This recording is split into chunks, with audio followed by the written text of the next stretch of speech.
Maraming taon nang usap-usapan ang pangalan ni Francis Leo Marcos dahil sa kanyang mga kwento tungkol sa yaman, koneksyon at pamilya. Nakilala siya online bilang nagbibigay ng tulong noong pandemya at madalas siyang naglalabas ng mga video kung saan ipinapakita niya na para bang galing siya sa malaking kayamanan. Ipinapakita niya ang mga larawan niya kasama ang ilang miyembro ng pamilya Marcos at sinasabi niyang anak daw siya ng kapatid ni Ferdinand Marcos. Dahil dito, marami ang nakapaniwala na isa siyang tunay na trilyonaryo. Habang tumataas ang atensyon sa kanya, ay mas lumalabas rin ang mga taong nagsasabing nabudol sila. At kasama dito ang ilang babae na naging parte ng kanyang personal na buhay. Kaya ang tanong, paano nga ba naloko ng isang taong ganito ang pagkatao ang ilang kababaihan? Pero bago po ang lahat, baka pwedeng pa-like ang video na ito. Dahil napakalaking bagay na ito sa aming content creators, maraming salamat po. Sa umpisa ng kwento, lumabas na ang tunay na pangalan ni Francis Leo Marcos ay si Norman Antonio Mangusin.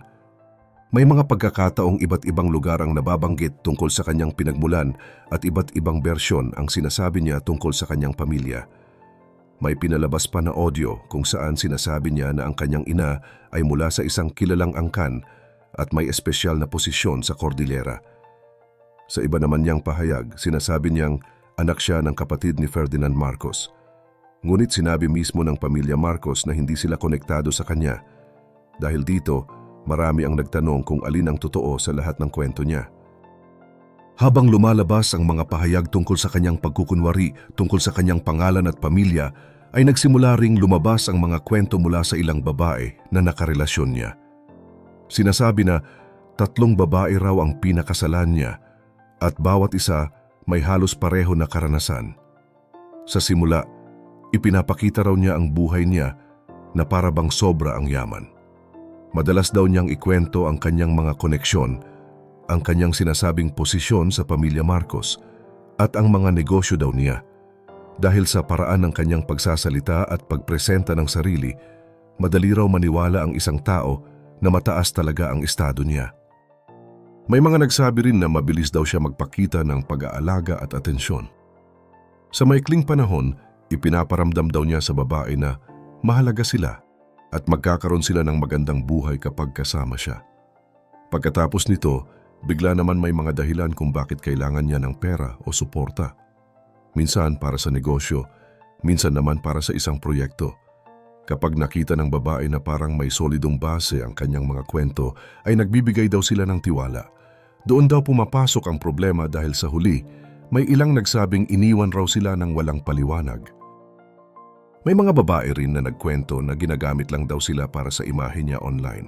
Pinapakita daw sila para magmukhang mas totoo ang kanyang mga programa o para magdagdag ng suporta sa kanyang mga ginagawa. Pero matapos ang ilang buwan, nalaman daw nila na hindi pala talaga totoo ang maraming sinasabi niya. Naramdaman daw nila na hindi sila kasama sa tunay na plano, kundi parte lang sila ng pagpapakita niya ng magandang imahe sa social media. Sa kabuuan, maraming babae ang nagsabi na ang lakas ni FLM magsalita at magkwento ang naging dahilan para maniwala sila. Maayos siyang magsalita, may kumpiyansa, at parang may mabigat na pinanggagalingan ang bawat sinasabi niya. Kapag pinagsama ito ay nagmumukhang totoo ang mga kwento niya kahit hindi pala ganoon ang realidad. Sa pagpapatuloy ng kwento ni Francis Leo Marcos, mas lumalim pa ang mga sinabi niya tungkol sa pinagmulan niya at sa mga pangyayaring konektado raw sa tunay niyang ina. Ayon sa bersyon niya, nagalit daw ang ama ni Remedios nang malaman ang relasyon nila ni Marcos. Dahil sa galit, sinabi raw nito na dapat pagbayaran ng pamilya Romualdez ang nangyari at dapat umabot ang parusa hanggang sa 3 henerasyon. Pero ayon pa rin kay FLM, lumuhod daw si Marcos sa harap ng ama ni Remedios at sinabi niyang handa siyang akuin ang lahat ng sisi. Ipinakiusap daw niya na huwag idamay ang kanyang asawa at magiging anak nila. Dito raw nagkaroon ng kasunduan na kailangang magkaanak sila upang maayos ang sitwasyon. Sinabi pa ni FLM na noong Disyembre 22, 1978 ay pinapunta raw sila sa Belgium para doon ayusin ang lahat. Hindi raw gusto ni Remedios ang sitwasyon pero sumunod ito dahil sa takot sa galit ng sariling ama. Pagbalik daw nila sa Pilipinas, makalipas ang ilang buwan, Ipinanganak si FLM noong Setyembre 29, 1979. Ayon sa kwento niya, si Pacifico Marcos ang pumirma sa birth certificate para hindi masira ang pamilya ng kanyang kapatid. Dahil dito, ipinagmamalaki daw niya na galing siya sa dalawang makapangyarihang pamilya, mga taga-datu sa panig ng ina at Marcos sa panig ng ama. Habang tumatanda raw siya, normal lang daw ang kanyang buhay. Pero sa edad na 17, sinabi niya na dinala siya ng mga kinilalang magulang niya at inamin ang tungkol sa tunay niyang pinagmulan. Noon daw niya nalaman ang kwento tungkol sa kanyang tunay na ina at ang pangalang sinasabi niyang matagal na itinago sa kanya. Kasunod nito ay ang paglipat natin sa isa sa pinakamaingay na bahagi ng kanyang buhay, ang kanyang love life. Isa sa mga pinakapinag-usapan ay ang relasyon nila ng half-Filipino, half-Japanese na beauty queen na si Mayu Murakami. Sila ang madalas makita online dahil ipinagmamalaki ni FLM ang kanilang pagsasama. Ikinasal sila noong Hulyo 20, 2019. Kwento ni FLM, noong unang araw pa lang na nakita niya si Mayu ay agad daw siyang nahulog dito. Ipinakita pa niya sa isang video ang larawan nila kung saan may hawak na bulaklak si Mayu na ibinigay daw sa kanya. Sinabi rin niya na pumunta siya ng Japan dahil bibilhin niya raw ang isang kumpanyang tinawag niyang Tokyo Kentaku Limited. Ayon sa kanya, ipapamahala niya ito sa isang taong nagtatrabaho sa kanya na si Suki Yoda. Pero nang tingnan daw ng ibang tao ang kumpanyang ito online, ay hindi raw ito lumabas. Ang lumalabas lang daw ay isang malaking kumpanya na may ibang pangalan at maraming investors. Marami ring OFW sa Japan ang nagsasabing wala silang alam sa kumpanyang binabanggit ni FLM. Sa pagpapatuloy ng kwento niya, sinabi niyang dapat uuwi na siya sa Pilipinas pero kinansel niya ang flight upang ayain si Mayu sa isang date. Pumayag naman ang dalaga kaya nagkita sila kinabukasan.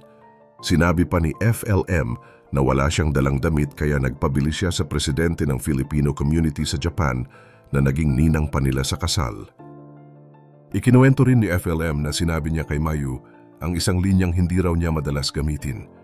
Inilarawan niya ang kanyang sarili bilang mayaman, nagbibigay ng tulong at mahilig sa sugal.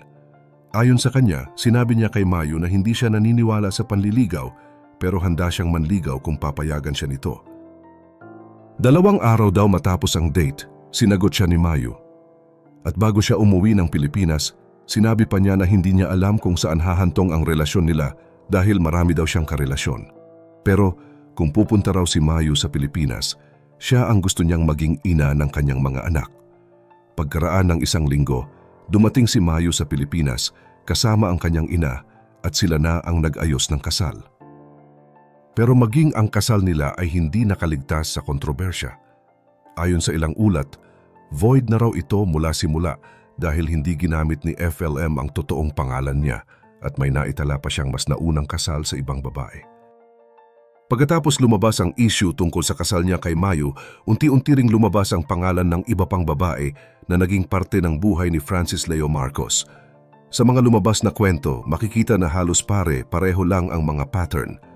Sa simula, mabait daw si FLM, maayos magsalita at mabilis magpakita ng atensyon. Madalas daw niyang ipakita na kaya niyang magbigay ng magandang buhay at may connection siya sa maraming tao.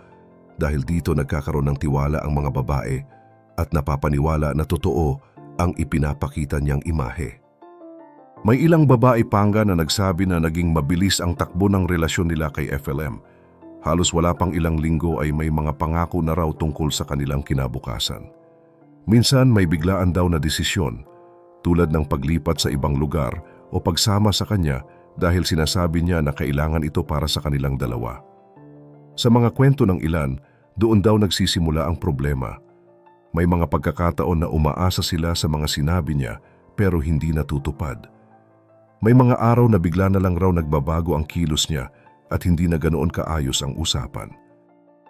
May mga nagsabi rin na ginagamit daw sila para magmukhang mas maayos ang imahe niya sa publiko.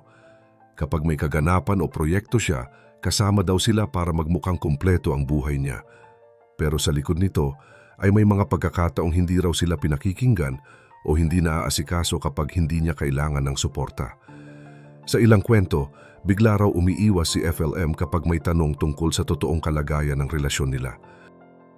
Habang lumalabas ang mga kwentong ito, mas naging malinaw rin kung bakit maraming tao pa rin ang nagkakaroon ng halo-halong opinyon tungkol kay FLM.